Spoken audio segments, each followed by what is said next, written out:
მოგესალმებით ჩვენს მასტერკლასზე. დღევანდელ ვიდეოში უნდა მოვამზადოთ საკვები ნივთიერებების ხსნარი. მაგრამ სანამ დავიწყებთ, პირველი რაც უნდა გვესმოდეს, არის ის, რომ მცენარეებს, წყალს და საკვებ ნივთიერებებს ერთდროულად ვაძლევთ.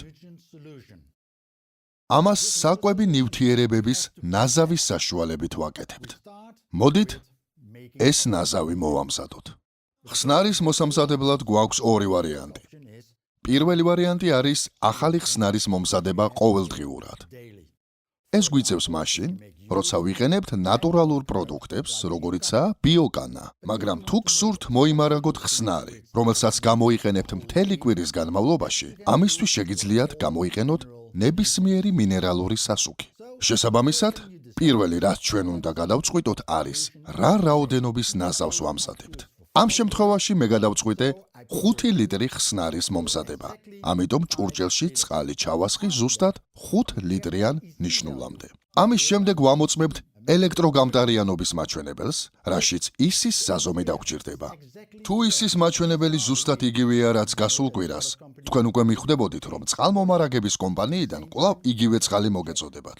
ასევე ვამოწმებთ წყლის ტემპერატურას, რომელიც უნდა იყოს 18-დან 22 გრადუს ცელსიუსამდე. თუ ტემპერატურა ამაზე დაბალია, სჯობს იგი დავაყენოთ 12 საათით.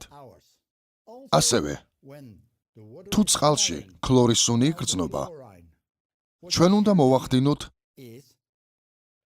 წყლის აერაცია. ამგვარად, ჰაერის დამატებით ხდება ქლორის განდევნა. მაგრამ ეს პროცესი 12 საათის მანძილზე უნდა გაგრძელდეს. მიდი ფილიპ, გააგრძელე. ალბათ სჯობს ბაბლერი შეიძინოთ. აერაციის ქვით. რადგან მას შეუძლია უპრობლემოდ იმუშაოს 12 საათი. ნებისმიერ შემთხვევაში მინდა მადლობა გადავუხადოთ ჩემს ძვირფას მეგობარს ფილიპს. 12 საათის შემდეგ ჩემი ხსნარი მზად არის საკვები ნივთიერებების დასამატებლად. მაგრამ ამას ავხსნით შემდეგ ვიდეოში.